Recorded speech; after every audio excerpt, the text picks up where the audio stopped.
there is a web in your garage, maybe in the upper corner near the door, or stretched across the space behind your workbench, or hanging in dusty ropes from the rafters, catching light when you open the door in the morning. It looks like neglect. It looks like the thing you have been meaning to deal with for weeks. And every time you see it, you feel the same pull. The broom is right there, the web is right there, and it would take 3 seconds to fix. But before you do that, I need you to stop.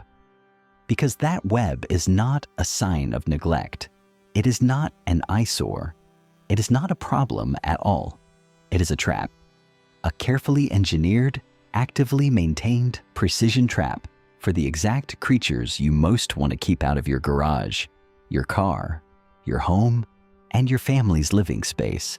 And the spider who built it is one of the most effective and completely free pest control agents your property will ever have. Today, we are going to look at what is actually caught in that web, who built it, why they chose your garage specifically, and what you are releasing back into your space every single time you sweep it down. Let's start with who is responsible. The cobwebs you find in garages, sheds, all basements, and the corners of rooms belong almost universally to a group of spiders called cobweb spiders, family Theridiidae, one of the largest and most widespread spider families in the world. The most common species in North American garages is the common house spider, Parasteatoda tepidariorum, a small, round-bodied, entirely harmless creature found in virtually every human structure across the continent. In the American South and Midwest, black widows, Latrodectus mictans, also build cobweb-style tangle webs in dark, sheltered, undisturbed spaces, and we will come to them shortly. The first thing to understand is that cobwebs and orb webs are fundamentally different structures doing fundamentally different jobs. The orb web you see in your garden, that perfect radial spiral, is an aerial trap designed to intercept flying insects in open space. It is highly visible, highly organized, and it degrades. Orb weavers rebuild it daily or every few days because UV light, humidity, and the impact of prey destroy the silk's adhesive properties quickly. The cobweb is something else entirely. It is a three-dimensional tangle, chaotic in appearance, but precise in function. It has no center, no spiral, no obvious logic, but it is not random. The threads are placed in orientations specifically designed to intercept movement from multiple directions simultaneously. And once built, the cobweb does not degrade and get rebuilt. It grows. The spider adds to it continuously, extending the tangle, reinforcing anchor points, layering new threads across old ones. A cobweb that has been in the same corner for a month is structurally stronger and more productive than one built last week, which means every time you sweep it down, you are not solving a problem.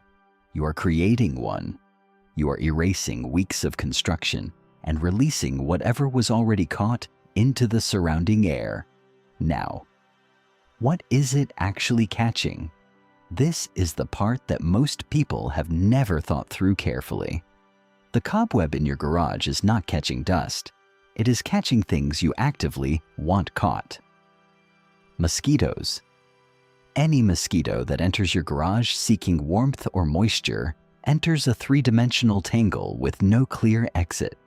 The threads catch its legs, its wings, its antennae. The more it struggles, the more deeply it wraps itself in silk. The spider detects the vibration within seconds and arrives. Flies. House flies, blowflies, fruit flies. All of them are common cobweb prey. They are also among the most effective vectors for disease in the domestic environment, linked to the transmission of more than 65 pathogens, including typhoid, cholera, and dysentery. They carry bacteria from every surface they land on and deposit it on the next surface they touch. The cobweb intercepts them before they reach your food, your tools, or your skin. Fleas. If you have pets, flea control is a continuous challenge. Fleas are agile, low-flying, and extraordinarily difficult to eliminate once established. The ground-level anchor threads of cobweb spiders, which run from floor corners along baseboards, are positioned directly in the path of fleas moving through exactly those spaces. Studies examining common house spider stomach contents have confirmed flea remains as a consistent component of their diet. Moths. Clothes moths and pantry moths, both capable of causing significant property damage, are regular cobweb prey. A single female clothes moth can lay up to 200 eggs in her lifetime. Each one is capable of becoming a larva that feeds on wool, silk, fur, and stored grain. A spider that catches one moth before she lays may prevent hundreds of larvae from hatching in your stored clothing or your pantry. Cockroach nymphs. This is the one that surprises people most. Young cockroaches, freshly hatched, are no larger than a small seed and move freely through the same floor-level spaces where cobweb anchor threads run. They are a documented prey item of common house spiders. A cockroach nymph caught at this stage is a cockroach that will never reach reproductive age, never produce the egg case that contains 30 to 40 offspring, never contribute to the infestation that is so difficult to reverse once it begins. The cobweb in your garage is running a continuous, automated, zero-cost interception program for the most problematic insects in your home environment. And it is doing it in the exact locations where those insects travel. The dark perimeters, the undisturbed corners, the spaces behind objects where no spray reaches and no trap sits. But there is something deeper happening that most people have never considered. In regions where black widow spiders are present, the cobweb in your garage may belong to one. And this is where accuracy becomes important, because black widows are genuinely venomous and deserve honest respect, but they also deserve honesty about their behavior. Black widows are among the least aggressive spiders in North America. Every study conducted on black widow biting patterns has reached the same conclusion. Bites occur almost exclusively when the spider is physically compressed against skin, most commonly by a hand reaching into a dark space without looking. The black widow resting in her web in the far corner of your garage will not approach you, will not pursue you, and will not behave aggressively unless physically trapped against your body. What she will do is catch prey. Research into the prey content of black widow webs has documented catches that include fire ants, carpenter ants, multiple beetle species, cockroaches, and in well-documented cases, small mice.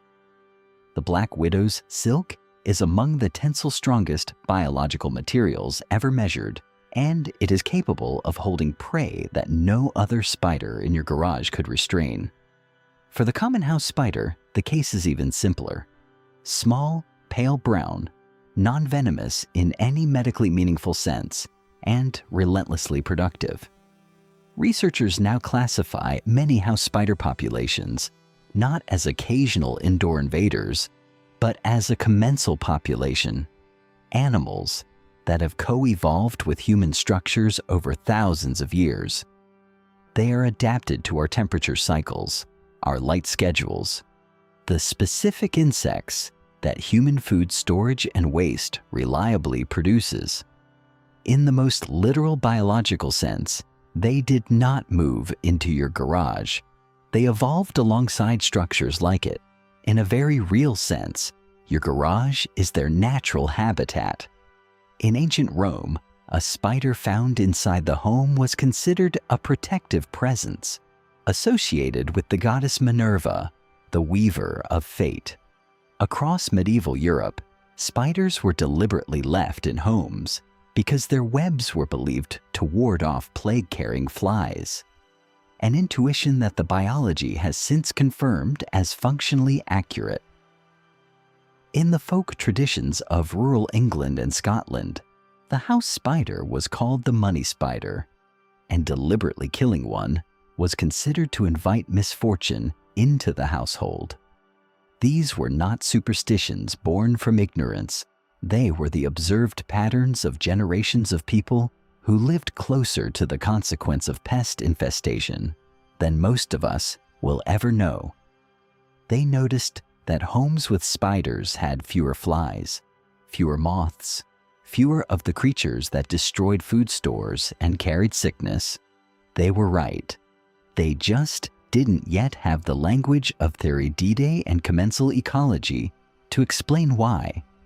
So, what should you actually do about the cobweb in your garage? If it is in a location where people regularly brush against it, a doorway, a narrow walkway, guide the spider onto a surface using a piece of cardboard and move her to a more sheltered corner. She will build again. This is simply what spiders do. Within a few days, a new web will appear in the new location, and it will be just as productive as the one before it.